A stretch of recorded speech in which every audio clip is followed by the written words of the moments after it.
Hey guys, welcome to the Field of 68 YouTube channel. If you like what you see here, hit that subscribe button and you'll get more college basketball content just like this.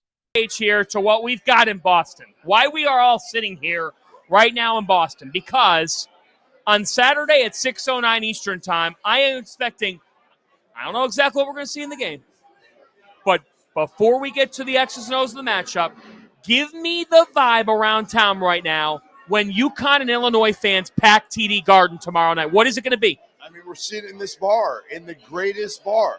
Right now it's packed, and you can feel it, right?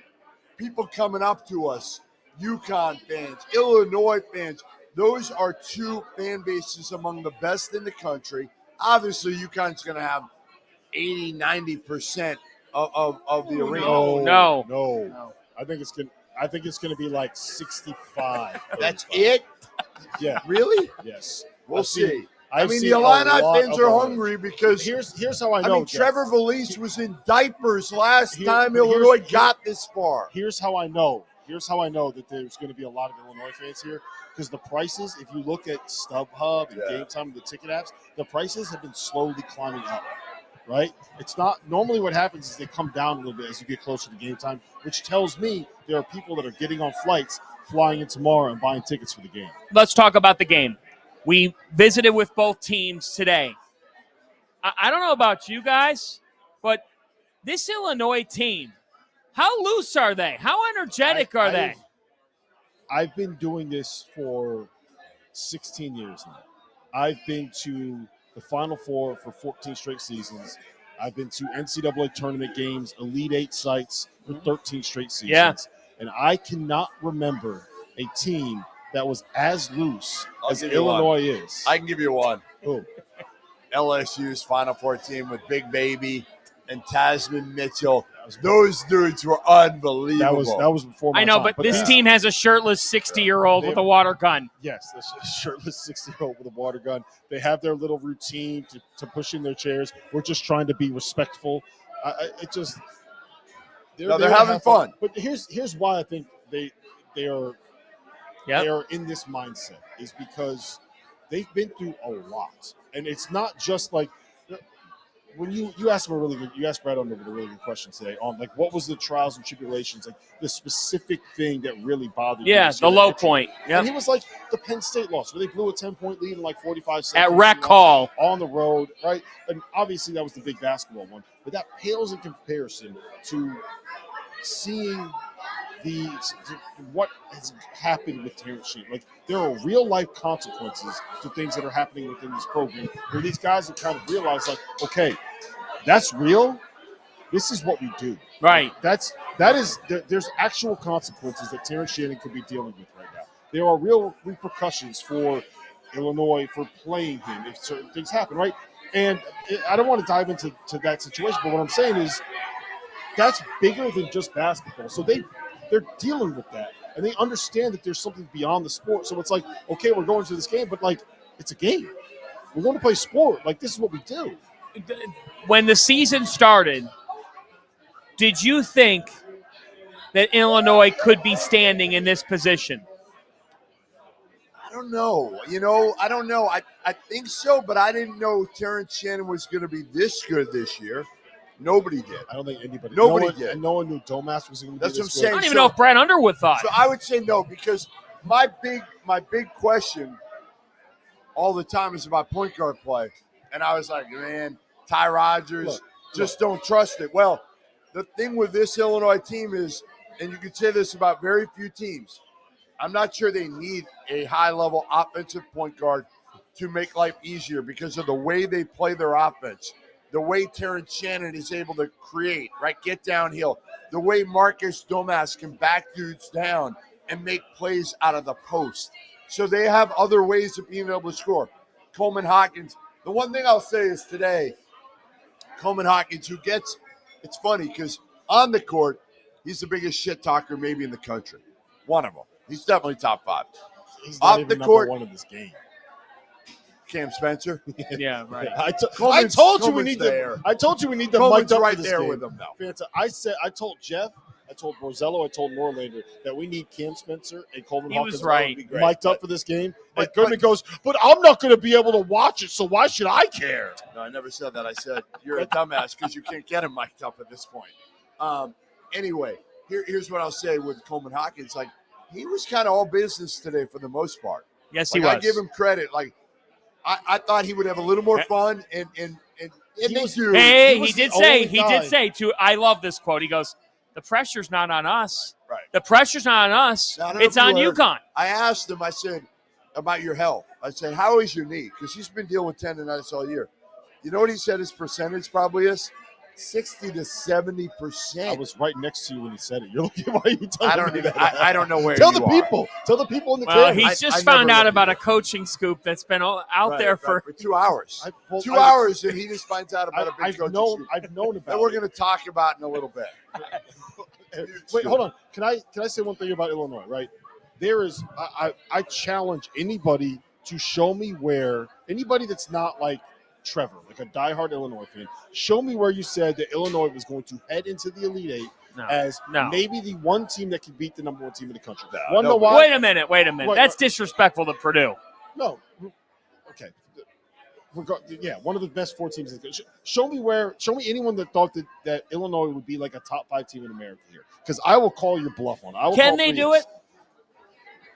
Yeah, I think they can. I'll tell you why in a second. But we're talking about a team where their best player is a guy, Terrence Shannon, who couldn't shoot last year. Right? Yeah, that's couldn't right. shoot. That's That's right. why he's back in school, because he couldn't shoot. Their second best player is a guy whose level of consistency is something that nobody could trust ever in Coleman Hawkins, right? Their third best player is a guy in Marcus Domas who was an up transfer that I don't think anybody really thought would be like an all Big Ten. If you thought he was an all Big Ten caliber guy, like, credit to you. No, if anyone saw this coming from that group, show me the receipts, because I want to see it, because I think the job that they've done, Brad Underwood coaching them up, these individual players developing, all of these guys buying into the way that they want to play, like, you got to give them credit, because they are. Oh, of course you give them so credit. Much fun to watch them. Like, they are one of the more entertaining teams in college basketball. They are. They're the number 2 offense in the country. I know we talked to Tyler Underwood, Brad's son, earlier today, and what he said was, my dad has really changed because he's learned how to adapt, not just with on the court, X's and O's and style of play and system, but with the players. You can see it, right? Those dudes can screw around with them, right? They can have fun with them. They called him soft today. They called him soft. You ever think you They hear weren't that? talking about his stomach. They were talking about the fact that, this hard ass who learned from Bob Huggins has changed. He's adapted, and you have to these days. I do want to say that I think that Illinois is uniquely built to be able to win this game. But there are two really, really interesting matchup points. How do they do it? How do they win? So there's 2 really interesting matchup points that I want both of your feedback on. Let's start with this. We've seen a lot of teams switch UConn 1 through 4. Like, that's been a point of emphasis to try to blow up what they do offensively, is switch 1 through 4. Yes. Keep the 5 on Klingon, and don't let them get any of these, like, coming off the screens, any of the doubles, anything where it's backdoor. You automatically switch, and it takes them out of being able to run that action. Only works for so long, but yes. So Illinois can do that 1 through 5. That's the when they difference. start with their starting lineup, because if you have Ty Rodgers guarding Donovan Klingon in the post, I think you take that if you're Illinois and say, like, Sure. if he's going to back me down, like, it is what it is. So, one, if you're Illinois, do you do that? Do you switch 1 through 5? Because I think you do. Yeah, I think you start that way. I do. I think you start that way. And again, the great thing with Illinois is they're big, they're strong, they've got some length, right? Like UConn's not going to be able to punk them. They're not. I'm going to tell you where this starts. All right? This, at the end of the day, you could talk about Klingon. You could talk about Spencer and Caravan making shots. You could talk about Steph Castle's emergence, and he has emerged because teams have played off him, and guess what? He's made him pay. If you allow Tristan Newton to be in a rhythm and run the game, you're going to lose 10 out of 10 times. Nobody has tried to cut off the head of this snake. Dan Hurley has said it. Our most important piece. That's it. Right. Ty Rodgers could do that, but conversely, Stephon Castle can make Terrence Shannon's life harder than it's been. Yes, and look, he's going to. He's going to. He's going. Look, He's still a freshman. No, here's the thing. But he's a top 5 defender in college hoops. But you're not going to stop. We'll see. We'll see tomorrow night. You're not going to stop Terrence. Terrence Shannon's going to get his 25. Yeah, but you got to make it hard. Because you can't keep him from getting to the line. Well, that's the thing. Can't. That's the thing. I think that. So there's a couple things here. One, I think that Steph Castle he's not built like a freshman. No, he's not. He's a doesn't pro. play like a freshman. And I think that he's like, if there's anybody in college basketball that's kind of built to be able to slow Shannon down and make life hard for him, it's Yes. Steph Castle. And two, it gets to my second really interesting matchup point, right? And that is, how do you match up if you're UConn? Because what Purdue did when they beat Illinois the 2 times is they had Zach Edey guard Ty Rodgers and just put Zach Edey right under the rim and said, Ty, if you want to shoot threes and beat us with threes, beat us with threes. And then you have a 7'4" guy at the rim anytime Shannon drives or anytime Domas posts up. And in theory, that makes a lot of sense because it means that you don't have Clean having to guard Coleman Hawkins, but it puts you in a situation where Alex Caravan now has to guard Coleman Hawkins. And if there's a weakness on UConn defensively, it is attacking the 4, attacking Caravan. That's what teams try to pick on. Here's the one thing that we mentioned, Terrence Shannon's shooting getting better. Mm-hmm. You know what else has gotten better? His passing. Yes. His passing. So, like, he can pick you apart a little bit too. Shannon or Hawkins? Shannon. Shannon's passing has gotten much better. So, I don't know. Just a de facto I go back to it and I say, like you started, this is a scary, dangerous team for Dan Hurley and the UConn Huskies. Not saying they won't win. I'm saying this is the first one that you look at and you're like, you know what? If they don't play their A game and Illinois plays their A game, UConn goes home. Now, so here's the thing to kind of bring it all together is Illinois is going to get theirs. Like, look, I feel very confident saying that Illinois is going to find a way to put up like 75 or 80 points minimum, right? Minimum, because the tempo they want to play at, getting out in transition. We'll see. Hitting threes. I think that they're going to score. Like, they're too good offensively to not put up points. We'll see. It all depends on what Illinois can do defensively against this UConn offense. Like, I'm shutting it down. This is ending tomorrow. It's been a great run. The Illini have had a terrific run. Oh, I know you're trying to make I'm kicking them out.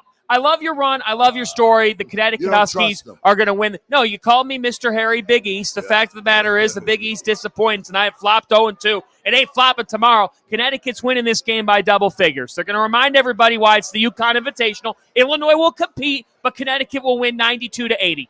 Thank you for watching the Field of 68. If you've enjoyed what you've seen here, hit that like button, share this link with your friends, or check out the description for some other places that you can consume Field of 68 content.